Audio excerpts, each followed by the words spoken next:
Bonjour à tous et bienvenue sur la Minute Conseil Assurance, le podcast de l'agence Mendes. Toutes les semaines, nous répondons à vos questions sur les assurances, la prévoyance et les crédits. Et je suis Alexandre et je suis bien sûr accompagné de Thomas. Bonjour Thomas. Bonjour Alexandre, bonjour tout le monde. Cette semaine, Thomas, tu vas sûrement faire plaisir à beaucoup de parents en donnant les réponses aux questions qu'ils peuvent se poser sur l'épargne de leur enfant. Comment mettre de l'argent de côté? Quel contrat choisir? Comment garder la main sur l'argent épargné? Autant de questions qui vont trouver des réponses aujourd'hui. Alors certains parents décident de mettre de l'argent de côté pour leur enfant, d'autres non. Pourquoi ouvrir une épargne pour son enfant déjà? Alors pour commencer, chacun peut avoir ses propres raisons d'épargner pour son enfant. Maintenant, il est vrai que beaucoup de parents mettent en place une sorte d'épargne pour leur enfant afin de pouvoir éventuellement lui permettre au moment de sa majorité de faire des études et pourquoi pas à l'étranger, de pouvoir acheter un bien immobilier, d'avoir un petit peu de sous pour commencer tout simplement dans la vie active, se payer son permis de conduire ainsi que sa première voiture et plein d'autres choses. Ok, donc un peu en fonction de ce que les parents veulent faire pour leur enfant en fait, j'imagine. Ouais. Exactement. Alors le premier réflexe de beaucoup des parents, c'est certainement de contacter leur banque pour ouvrir un compte au nom de leur enfant. Est-ce que c'est la seule solution? Alors, il est vrai que c'est généralement ce que l'on fait car c'est la simplicité et qu'on a l'habitude et puis c'est aussi sûrement l'habitude qu'ont eu nos parents auparavant. Mais pour répondre à ta question, non, c'est pas la seule solution. Il existe aussi l'épargne enfant en assurance qui est tout simplement un troisième pilier. D'accord. Alors du coup, quels sont les avantages de passer par une assurance ou un troisième pilier par rapport à un compte bancaire? Alors, je dirais tout d'abord que ce sont déjà deux choses bien différentes. En effet, nous avons le compte bancaire qui est tout simplement un compte où l'on verse de l'argent pour que l'enfant puisse le récupérer quand il souhaitera. En assurance, c'est avant tout un contrat défini sur une durée limitée que le client, donc le parent, le ou les parents choisissent et il y a bien le terme assurance. En effet, c'est une épargne dans laquelle nous aurons en plus de l'argent que l'on met de côté des couvertures d'assurance.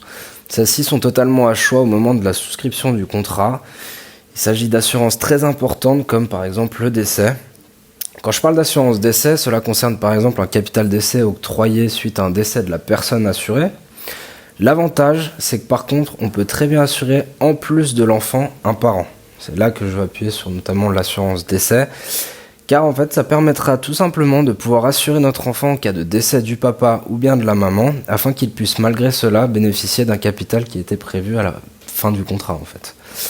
Il est aussi possible d'assurer un capital en cas d'invalidité de l'enfant, mais aussi une libération des primes en cas d'incapacité de gain d'un des parents assurés. Cette couverture contraint tout simplement la compagnie à payer les primes de l'assurance à la place du client. C'est ce qui va aussi permettre à l'enfant de bénéficier de ce fameux capital prévu à l'échéance, et ce, même si le ou les parents ne sont plus en mesure d'honorer les primes à la suite d'un accident ou bien d'une maladie qui les empêche tout simplement de travailler et d'avoir le même revenu qu'ils avaient avant, tout simplement. Donc voilà, comme vous pouvez le remarquer, il y a beaucoup plus de possibilités en assurance que sur un compte épargne simple, et surtout, le produit est bien différent. Et du coup, je vous encourage à bien comparer ces deux sortes d'épargne plutôt que d'ouvrir directement un compte épargne dans votre banque lorsque vous penserez ou que vous pensez à mettre l'argent de côté pour votre enfant. D'accord. Alors il y a un point que je voudrais juste peut-être revenir ou du moins parler, évoquer, c'est... je vais te poser la question en fait Thomas. Est-ce qu'avec une assurance ou avec le compte bancaire, l'enfant peut retirer l'argent quand il veut à sa majorité? Comment ça se passe? Alors, dans le compte bancaire, j'aurais tendance à dire oui, puisque c'est au nom de l'enfant, d'accord? La différence, c'est que le contrat d'assurance, l'enfant étant mineur, puisqu'il faut quand même que l'enfant soit né, on ne peut pas le faire avant sa naissance, mais le contrat d'assurance, étant donné que l'enfant est mineur, c'est le parent, la maman ou le papa, qui va souscrire ce contrat, et ce contrat est au nom du parent. C'est-à-dire que si le contrat a une durée de vie de 25 ans, d'accord. Si le parent décide aux 18 ans ou bien aux 20 ans de l'enfant de récupérer le capital, il peut. Par contre, si l'enfant à 18 ans dit « je veux le capital », il peut pas s'il n'y a pas l'autorisation des parents.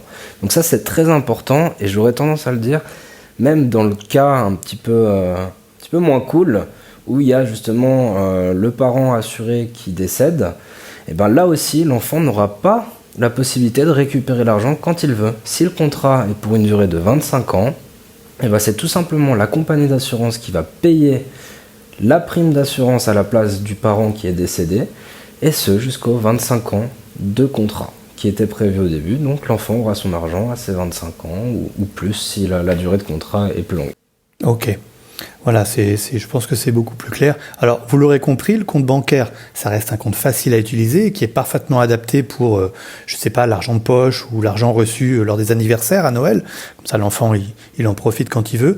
Par contre, si vous avez un projet de financer, comme disait Thomas au début, une partie des études ou tout autre projet avec un compte d'épargne, il vaut mieux le faire via un troisième pilier. Au moins, vous êtes sûr de pouvoir utiliser cet argent dans ce but bien précis.